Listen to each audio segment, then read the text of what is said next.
کنڈیشنلز یا conditional sentences. کیا آپ جانتے ہیں کہ انگلش میں شرطیہ فکروں کی کتنی اقسام ہوتی ہیں؟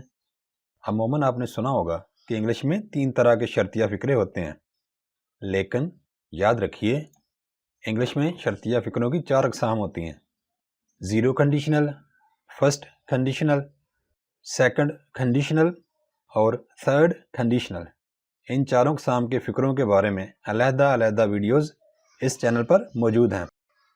اس ویڈیو میں ہم زیرو کنڈیشنل کے بارے میں بات کریں گے۔ The zero conditional is used for zero conditional فقرات کو استعمال کیا جاتا ہے فیکٹس اینڈ ٹروتھس، حقائق اور سچائی کے لیے، ہیبٹس، عادات کے لیے، نیچرل لاز، فطرت کے قوانین کے لیے، اور سائنٹیفکلی پروون فیکٹس کے لیے، یعنی ایسے حقائق جو سائنس سے ثابت ہوں۔ ان کا سٹرکچر کیا ہوتا ہے؟ We have 2 clauses in zero conditional. The if or when clause states the condition while the main clause shows the result. Zero conditional میں 2 clauses ہوتی ہیں، ایک شرطیہ clause جبکہ دوسری مین clause۔ شرطیہ clause if یا when سے شروع ہوتی ہے جبکہ مین clause شرط کے بدلے میں ہونے والے result کو ظاہر کرتی ہے۔ اب یہاں پہ یہ بات یاد رکھیے کہ what is a clause? It is part of a longer sentence with its own subject and verb. یہ ایک لمبے فقرے کا حصہ ہوتی ہے اور اس کا اپنا فاعل اور فعل ہوتا ہے۔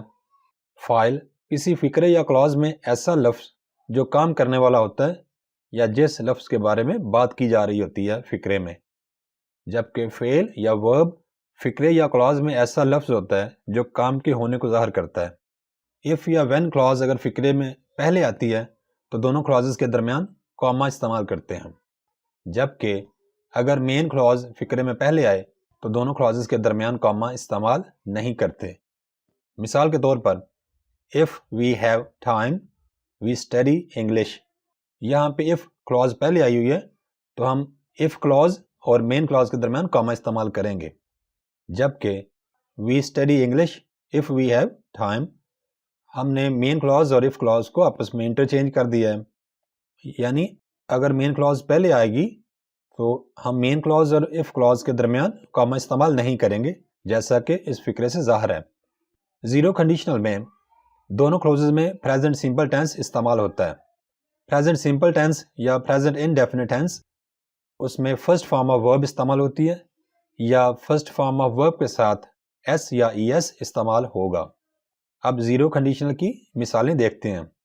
if we work hard we succeed، یہ فیکٹ ہے یا ٹروتھ ہے؟ اگر یا جب ہم سخت محنت کرتے ہیں تو کامیاب ہوتے ہیں، کیونکہ اس کنڈیشنل میں دونوں طرف ورب کی پہلی فارم استعمال ہوئی ہے، اس لیے اس طرح کے کنڈیشنلز کو ہم کہتے ہیں کہ یہ زیرو کنڈیشنل ہے۔ Example number 2، ice melts if we heat it، یہ نیچرل لا ہے یعنی فطری قانون ہے۔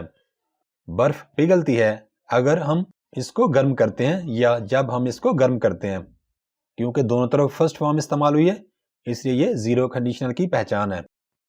Example number 3، when the sun goes down it gets dark، یہ بھی فطری قانون ہے، نیچرل لا ہے، جب سورج ڈوبتا ہے تو اندھیرا ہو جاتا ہے۔ دونوں کلوزز میں ورب کی پہلی فارم اس چیز کو انڈیکیٹ کرتی ہے کہ یہ زیرو کنڈیشنل ہے۔ when I go to sleep I turn off all the lights، یہ ہیبٹ کو شو کر رہا ہے، جب میں سوتا ہوں تو تمام بتیاں بجھا دیتا ہوں۔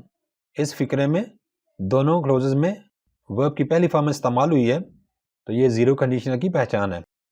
if water reaches 100 degrees Celsius it boils، scientifically proven fact، جب یا اگر پانی کو 100 ڈگری سیلسیس تک گرم کیا جاتا ہے تو یہ ابلتا ہے۔ دونوں کلوزز میں ورب کی پہلی فارم انڈیکیٹ کرتی ہے کہ یہ زیرو کنڈیشنل ہے۔